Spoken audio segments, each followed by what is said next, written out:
kok karo mesa-mesem sedaya mawon sugeng dalu lan berkah dalem. Amin. Tolong bengi berturut-turut misa renungan tentang kematian, tentang arwah, tentang sesuatu yang tidak dapat dilihat tetapi diyakini. Yo renungannya masih nyangkut-nyangkut. Ada cerita yang mungkin sudah saya pernah ceritakan ke tempat lain tentang cerita yang sangat terkenal dari Anthony de Mello, seorang ateis yang mau bunuh diri. Dia tidak percaya akan Tuhan, lalu ingin mengakhiri hidupnya dengan meloncat dari sebuah tebing. Tebingnya jerone 200 meter. Kira-kira kejeron apa mboten nggih? Jeron. 100 mawon nggih. 100 meter.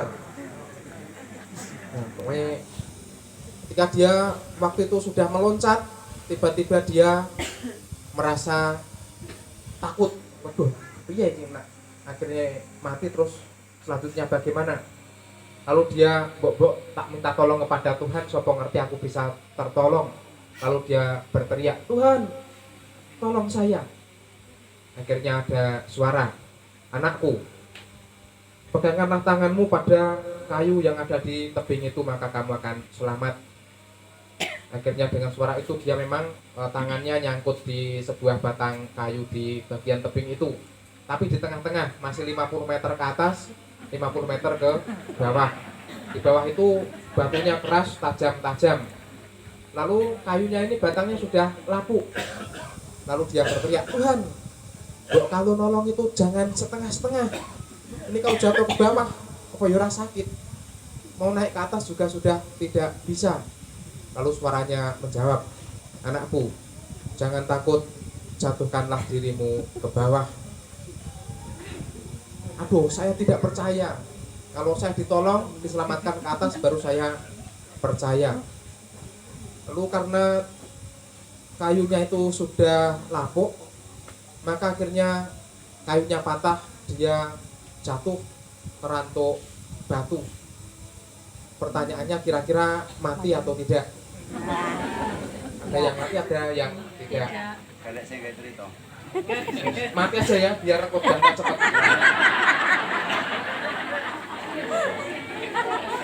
Makanya orangnya mati, lalu pertanyaannya, kira-kira orangnya masuk surga apa tidak? Tidak. Ada yang ya, ada yang tidak juga. Saya juga tidak tahu langsung. Tahu, tanya sama Tuhan Allah saja. Ya sudah, ceritanya selesai, kita lanjutkan renungannya. Baik, kalau tadi malam kita sudah merenungkan tentang hidup adalah suatu perjalanan. Pada malam hari ini kita merenungkan hidup adalah suatu pesiarahan, bahwa kematian pasti setiap orang itu akan mengalami, tetapi waktu dan caranya bagaimana pasti tidak ada orang yang tahu, hanya Tuhan yang tahu. Kenapa saya merenungkan kehidupan itu adalah sebuah pesiaran? Kalau tadi malam sebuah perjalanan, karena tentang kehidupan sendiri saya merenungkan bahwa kehidupan bukan pertama-tama hanya saja melangkah dengan kaki, tetapi kehidupan juga melangkah dengan hati. Ada peribahasa dalam bahasa Jawa itu, Gusti Allah itu adoh tanpa wangenan, cerak tanpa senggolan. Artinya Tuhan Allah yang ada di surga tidak bisa dilihat dengan mata telanjang, sepertinya begitu jauh, tetapi Tuhan Allah juga dekat, tetapi tidak bisa disentuh dengan kulit. Maka kalau tadi malam kita merenungkan angka 7, hari ini kita merenungkan angka 1000. Kalian biar angka 7. 1000 terdiri dari angka 1. Angka 1 itu bagi saya juga angka yang sempurna. Mau dibolak-balik tetap angka 1. 1 juga merupakan sebuah garis lurus. Bagaimana terdiri dari bagian angka 1000 itu, angka satunya menghubungkan garis lurus antara manusia yang diciptakan dengan Tuhan penciptanya. saya juga yakin arwah Bapak Paulus Simon sudah sampai kepada Tuhan Allah. Masing-masing Tuhan dari kita ciptaannya ini adalah kita dikenal oleh Tuhan melalui jalannya. Kita berharga di dalam hati Tuhan, kita diterima oleh Tuhan, dan kita dicintai oleh Tuhan. Lalu angka 0. Angka 0 itu juga angka yang sempurna, karena angka yang tiada putus, menggabungkan. Nek tadi sore mungkin Pak Mikirno itu menghaturkan hidup, salah satunya mungkin ada segogolong nasi yang bentuknya bulat seperti angka 0. Itu artinya segogolong manah kang gumolong, mau ngurip duwe tekad manah kang tekad bulat, manah kang gumolong. Artinya hidupnya tidak terbagi-bagi.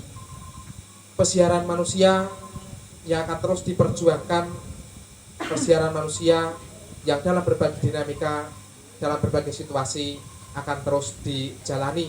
Maka tadi malam sangunya iman. Kalau iman terasa bosan dengan manah tekad yang gumolong, janganlah ditinggalkan. Kalau merasa lelah, jangan pula lalu menyerah. Kalau kegiatan beriman terasa repot, juga jangan membuat hidup menjadi sewot. Kalau kegiatan iman juga terkadang membuat emosi, janganlah pula sampai lepas kendali. Nah, suatu hari, sekarang ceritanya serius. Ada seorang raja yang mempunyai suatu pusaka. Pusakanya namanya akik. Raja ini punya 3 orang anak, dan akiknya ini terkenal katanya sakti. Lalu akiknya cuma 1. Ketika dia mau meninggal, dia bingung mau diwariskan kepada siapa. Lalu kemudian raja ini pergi kepada tukang akik, membuat akik yang sama. Terus ketika dia mau meninggal, berpesan kepada anak-anaknya, anak-anakku, sebenarnya bapakmu ini punya 3 buah akik yang khasiatnya sama. Maka kalian jangan berebutan, saya kasih kalian masing-masing 1 per 1. Setelah ayahnya meninggal, kemudian mereka tahu ternyata akik yang punya khasiat yang sakti itu hanya 1. Lalu kemudian mereka pergi kepada hakim untuk meminta hakim menunjukkan akik yang mana yang asli. Lalu hakimnya mengatakan, saudara-saudara, saya tidak tahu akik yang asli, tapi pakailah akik itu untuk bekerja, dan nanti siapa yang paling sukses, itulah dia yang membawa akik yang asli dari ayahmu. Akhirnya mereka pulang, mereka membawa akik itu, mereka bersama-sama bekerja dengan giat, dengan penuh semangat. Dan setelah beberapa tahun, ternyata 3-tiganya mengalami kesuksesan. Dan akhirnya mereka tahu, bukanlah akiknya yang membawa kesuksesan itu, tetapi adalah kerja kerasnya yang mereka geluti sepanjang hidup mereka. Maka saudara-saudariku yang dikasihi Tuhan, demikian juga tentang iman yang kita miliki.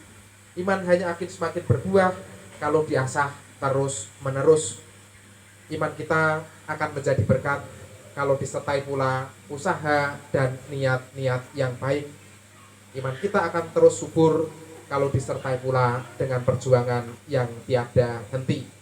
Dan akhirnya nunggang kursi roda kok arep balap motor mabur. Nek urip kita disertai dengan doa, semoga selalu makmur.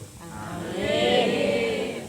Kathok suwek dienggo medeni macan, nganti tuwek muga-muga awake dhewe tetep beriman. Amin. Numpak perahu layar digawe saka kertas, muga-muga rezekine lancar, uripe bagas waras. Amin. Mari kita sekarang perbarui iman kepercayaan kita.